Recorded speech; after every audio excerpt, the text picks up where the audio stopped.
دنیا میں جتنی بھی قومیں آباد ہیں، دنیا میں جتنے بھی لوگ آباد ہیں، چاہے وہ جس خطے کے رہنے والے ہوں، جس شہر اور قریہ کے رہنے والے ہوں، جس ملک اور جس کنٹری کے رہنے والے ہوں، چاہے وہ جس گوشے کے رہنے والے ہوں، تنہائی میں رہنے کا شوق ہو یا بھیڑ میں رہنے کی عادت ہو، چاہے وہ جس بھی مشغولیت میں مصروف ہوں، ہر ایک کے لیے اگر کوئی طریقہ ہوگا، کوئی آئیڈیل ہوگا، کوئی اسوہ ہوگا، تو وہ صرف اور صرف نبی پاک صلی اللہ تعالی علیہ وسلم کا اسوہ ہوگا، طریقہ ہوگا۔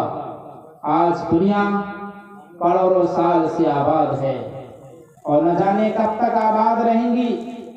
یہ دنیا جب تک آباد ہے، قیامت تک اگر کوئی طریقہ ہے تو وہ طریقہ صرف اور صرف محمد الرسول اللہ صلی اللہ علیہ وسلم کا طریقہ ہے۔ اگر ہم مانتے ہیں اس طریقے کو، اگر ہم نے ایمان لایا ہے اللہ اور رسول پر، تو ہمیں اختیار کرنا ہے تو صرف اور صرف اللہ رسول کو ماننے کی بنیاد پر اللہ اور رسول کا طریقہ ہی اختیار کرنا ہے۔ اگر ہم اس سے ہٹے، اس طریقے کو چھوڑا، غیروں کے طریقے پر بھولے سے یا جان بوجھ کر سمجھے یا نہ سمجھی میں آ گئے، یقین جانیے یہ ہمارے لیے خطرے کی بات ہے۔ اس لیے کہا جاتا ہے جددوا ایمانکم، اپنے ایمان کو ٹٹولتے رہو، اپنے ایمان کی تجدید کرتے رہو، جائزہ لیتے رہو۔ کیا معلوم تمہارا کون سا عمل کس طرف تمہیں ڈھکیل رہا ہے، نہ معلوم تمہارا کون سا طریقہ، تمہاری کون سی عادت، تمہارا کون سا چلن، تمہارا کون سا ویوہار، تمہارا کون سا سلوک، تمہارا کون سا برتاؤ تمہیں کس طرف لے جا رہا ہے۔ اس چیز کا جائزہ لیتے رہنا ہوگا۔ اگر ہم نے اللہ رسول کو مانا ہے تو ہمیں یہ سمجھنا ہوگا کہیں ہمارا طریقہ اللہ اور رسول کے طریقے سے ہٹ تو نہیں رہا۔ اس لیے کہا گیا اپنے ایمان کو ٹٹولتے رہو، اپنے ایمان کا جائزہ لیتے رہو۔ اگر یہ صفت ہے تو یقیناً انہوں نے نبی پاک صلی اللہ علیہ وسلم کی ذات کو اور آپ کی ارشادات کو بھی یقین اور دل سے مانے۔ اگر یہ صفت نہیں ہے تو نام ہے، نام تو کئی ہیں۔ آپ نے نام سنا ہوگا یہود و نصارہ کا، کرسچن کا، اور نہ جانے غیروں میں کس کس مذہب کے ماننے والوں کا۔ ان کا نام بھی مسلمانوں نام جیسا ہے۔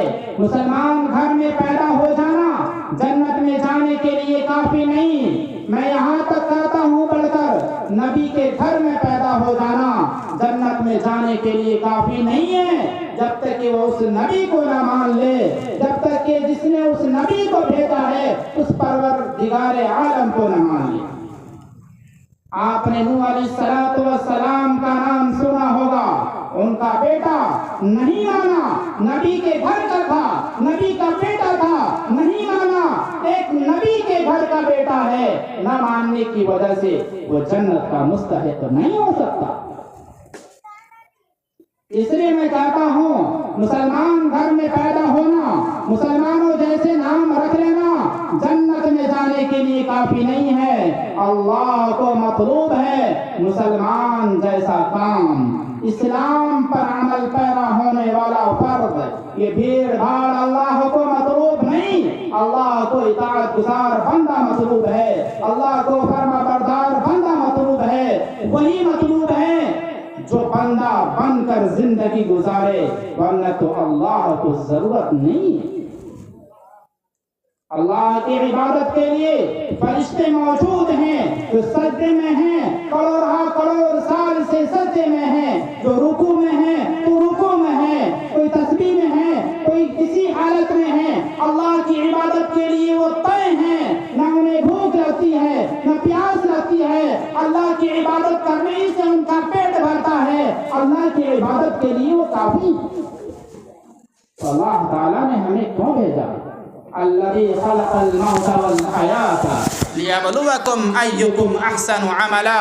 اللہ تعالیٰ نے ہمیں اس لیے بھیجا تاکہ ہم اچھے اعمال کر کے اللہ کے برگزیدہ بندہ بن جائیں. لیبلوکم ایکم احسن عملا، تاکہ تمہیں آزمائے تم میں کون سب سے بہتر عمل کرنے والا ہے. میرے محترم، زبان سے بولنے سے کہ میں متبع سنت ہوں، میں محب رسول صلی اللہ علیہ وسلم ہوں، میں مسلمان ہوں، یہ اللہ کو مطلوب نہیں ہے جب تک کہ ان کے اعمال سے، ان کے کردار سے، ان کے ویوہار سے، ان کے سلوک سے، ان کے برتاؤ سے، ان کے ملنے جلنے سے، ان کے معاملات سے، ان کے معاشرات سے، ان کے رہن سہن سے، ان کے طریقوں سے یہ پتہ نہ چلے کہ یہ صحیح معنی میں نبی کو ماننے والا ہے. آج غیر ہمیں عار دلا رہے ہیں، آج غیر ہمارا نام نفرتوں سے لے رہے ہیں، آج غیر ہمیں شرم دلا رہے ہیں. یہ دیکھو مسلمان ہیں، ان کا ویوہار کیسا. مسلمان ہیں جھوٹ بولتا ہے، مسلمان ہیں غیبت کرتا ہے، مسلمان ہیں دھوکہ دیتا ہے، مسلمان ہیں سازش کرتا ہے، مسلمان ہیں نہ جانے کیا کیا گناہ کرتا ہے. ان کا ویوہار نہیں، ان کا سلوک اچھا نہیں، ان کا برتاؤ اچھا نہیں، ان کا رہن سہن اچھا نہیں. میرے محترم، یہ کوئی لوگ ہیں آج لوگ تانے دے رہے ہیں.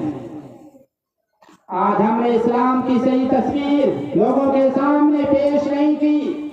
اگر ہم پیش کیے ہوتے کہ ہاں ہم مسلمان ہیں، اللہ رسول کو ماننے والے ہیں، ہم یہ طے کریں گے، یہ عہد کریں گے، ہماری نہ ذات سے، نہ ہماری بات سے، نہ ہمارے کسی فعل سے، نہ عادات و اطوار سے، نہ کسی چیز سے کسی کو نقصان پہنچے گا، تو یقیناً غیر لوگ بھی محسوس کریں گے ہاں یہ مذہب ہے، بہتر مذہب ہے، ان کی بات سے کسی کو تکلیف نہیں پہنچتی، ان کے عادات و اطوار سے کسی کو ٹھیس نہیں پہنچتا. یہ محبت کرنے والے ہیں، یہ ہیں کہ سچ بولتے ہیں، دھوکہ نہیں دیتے ہیں. یہ قوم بہتر قوم ہے.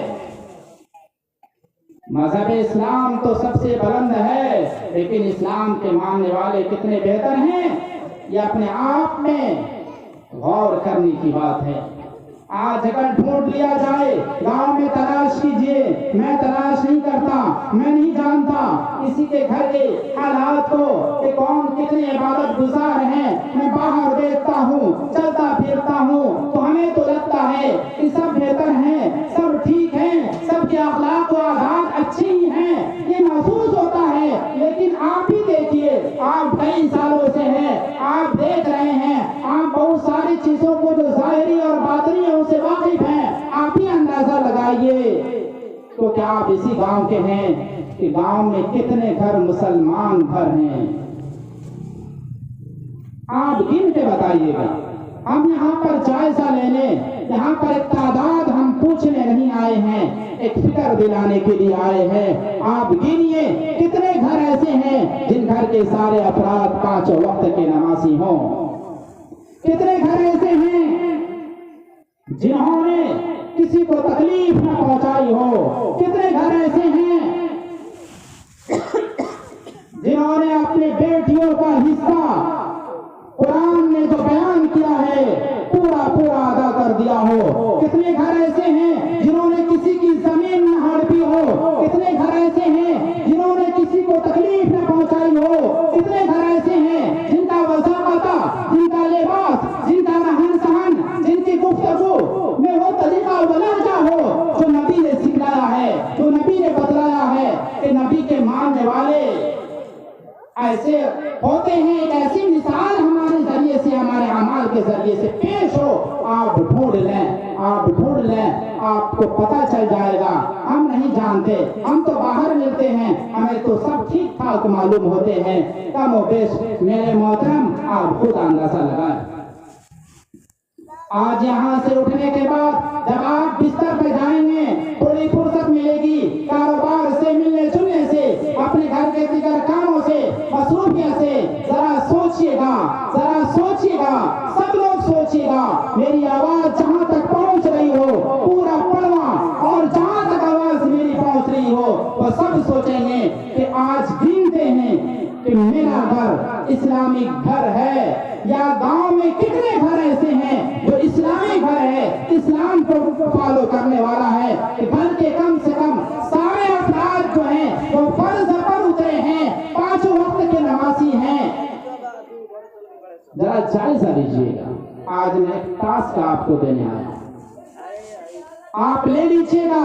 اگر آپ کو یہ بات سمجھ میں آئے کہ نہیں ان پر محنت کی ضرورت ہے، خود پر محنت کی ضرورت ہے، اپنے بھائی پر محنت کی ضرورت ہے، بیٹے بیویوں پر محنت کی ضرورت ہے، کوئی مستورات ہیں ہماری آواز سن رہی ہے، اگر وہ متقی ہے تو ان کو یہ لگتا ہے کہ نہیں ہم کو شوہر پر محنت کرنا چاہیے، تو ذرا غور کریں سبھی حضرات جو سننے والے ہیں، اور اس کے لیے فکر کریں اور ابھی سے ارادہ کریں کہ ہاں اگر اتنی ساری کمیاں ہیں تو پھر ہم کس طرح اسلام کو فالو کریں۔